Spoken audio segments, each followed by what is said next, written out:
क्या है ये वीटो पावर? क्या चाइना को वीटो पावर से हटा सकते हैं? क्या चाइना से छीनी जा सकती है वीटो पावर? क्या इंडिया को वीटो पावर मिल सकती है? क्या मसूद अजहर को इंडिया रोक सकता है? क्या इंडिया को भी मिल सकती है यूएनएससी में सीधे एंट्री? क्या क्या पावर्स मिलेंगी इंडिया को वीटो पावर मिलने के बाद? किन किन मैटर्स में दखलंदाजी कर सकेगा इंडिया? इन्हीं सब बातों के बारे में आज जानेंगे विस्तार से। तो बने रहिए मेरे साथ बिल्कुल अंत तक।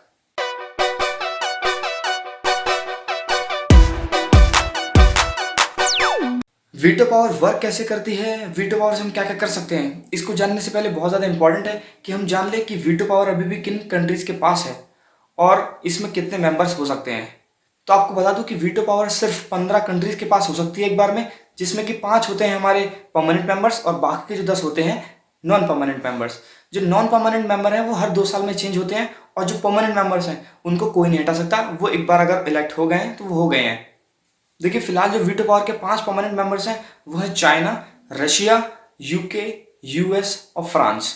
अब इंडिया अभी इसमें पार्टिसिपेट नहीं कर सकता क्योंकि इंडिया परमानेंट मेंबर नहीं है। इंडिया अभी नॉन परमानेंट मेंबर है और पिछले 8 बार से इंडिया लगातार नॉन परमानेंट मेंबर बन पा रहा है, लेकिन परमानेंट मेंबर अभी तक नहीं बन पाया।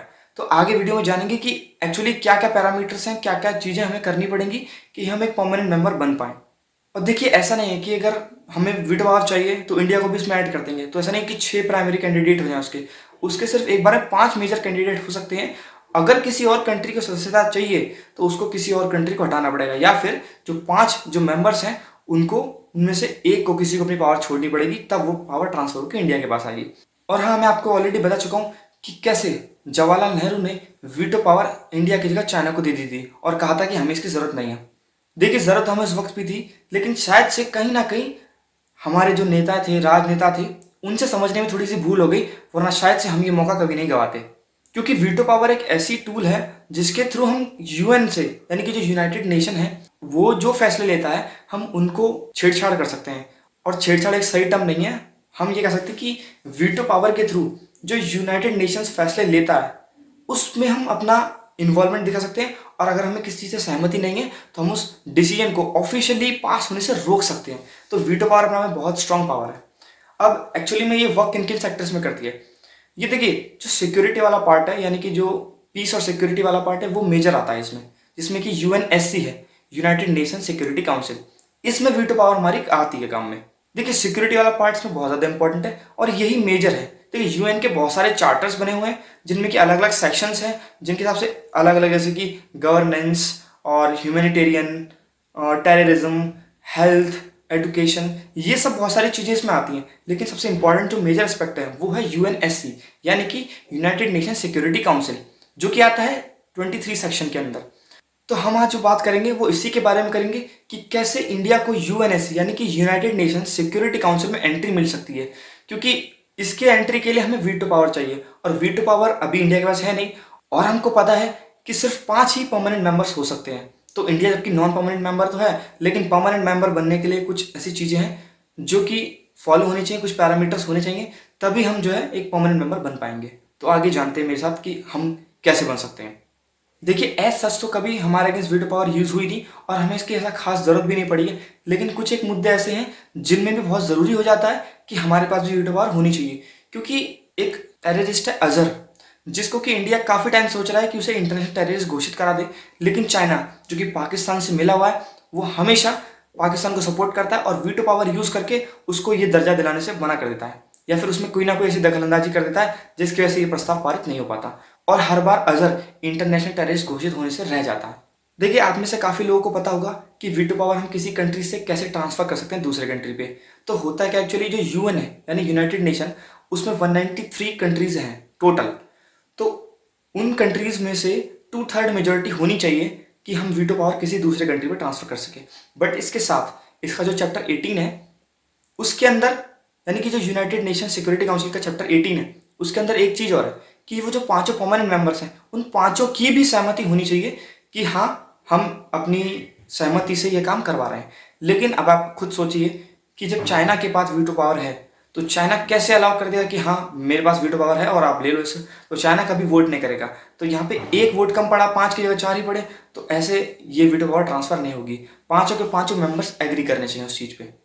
और जो मेजोरिटी ऑफ फैसले जो होते हैं वो ऐसे ही होती हैं कि अगर कोई फैसला हम ले रहे हैं तो अगर पांचों कंट्रीज में से किसी एक कंट्री ने भी अगर बोल दिया कि मैं इसके अगेंस्ट हूँ और मैं इस चीज़ को फॉलो नहीं करता, तो ऑटोमेटिकली वो प्रस्ताव पारित नहीं हो सकता। और एक्चुअली वीटो पावर का मतलब ही यही है कि I am not satisfied with this and I can not continue with it, तो मैं इस चीज़ को पास नहीं होने दूंगा। तो वीटो पावर यूज़ करके जो यूएन के सिक्योरिटी काउंसिल ने जो नियम बनाना चाहे हैं, हम उनमें दखलंदाजी कर सकते हैं या उनको निष्कासित कर सकते हैं एक तरीके से। तो अगर पांच में से किसी एक भी परमानेंट मेंबर ने बोल दिया कि हमें ये पास नहीं होना है या हमें पसंद नहीं आया, तो वो पास नहीं होगा। और इसी को हर बार यूज करके चाइना अजहर को इंटरनेशनल टेररिस्ट घोषित होने से बचा लेता है। देखिए ऐसा नहीं, इसमें कोई और चैप्टर है नहीं यूएनएससी में, इसमें एक चैप्टर और है चैप्टर 6, जिसके अकॉर्डिंग कि अगर कोई कंट्री गलत काम कर रहा है या कुछ ऐसे एक्शंस ले रहा है जो कि सही नहीं है, तो यूएनएससी बैठ के इस चीज़ पर प्रस्ताव पारित कर सकती है और उस कंट्री की सदस्यता को छीन सकती है। बट लेकिन फिर से इसमें वही क्लॉज आता है कि उन पांचों परमानेंट मेंबर को उसमें वोट डालना पड़ेगा यस में, कि हाँ उस कंट्री से छीन लो। लेकिन कोई कंट्री अपने अगेंस्ट वोट नहीं डालेगा, तो चाइना अपने अगेंस्ट कभी वोट नहीं कर सकता। तो इसलिए हम यहाँ से भी चाइना से वीटो पावर नहीं छीन सकते। देखिए ऐसा नहीं है, उम्मीद अभी भी इसमें बहुत है। एक बार हुआ था ऐसा इतिहास में कि किसी कंट्री से वीटो पावर छीन ली गई हो। जी हाँ, ताइवान से वीटो पावर चाइना ने छीन ली थी। यानी कि जब ताइवान को चाइना ने हथियाया तो उससे उसने वीटो पावर ले ली। अब जो पीपल्स रिपब्लिक ऑफ चाइना है, यानी कि जो मेन लैंड चाइना है, उस पर वीटो पावर है। तो ऐसा है ऑलरेडी हो चुका है, लेकिन ये तभी पॉसिबल है जब दूसरा कंट्री जो किसी कंट्री से ज़्यादा स्ट्रांग रहेगा तभी वो ऐसा कुछ कर पाएगा। और अभी तो फिलहाल ऐसे बन रहे हैं हालात कि इंडिया को अमेरिका रशिया सपोर्ट कर रहे हैं।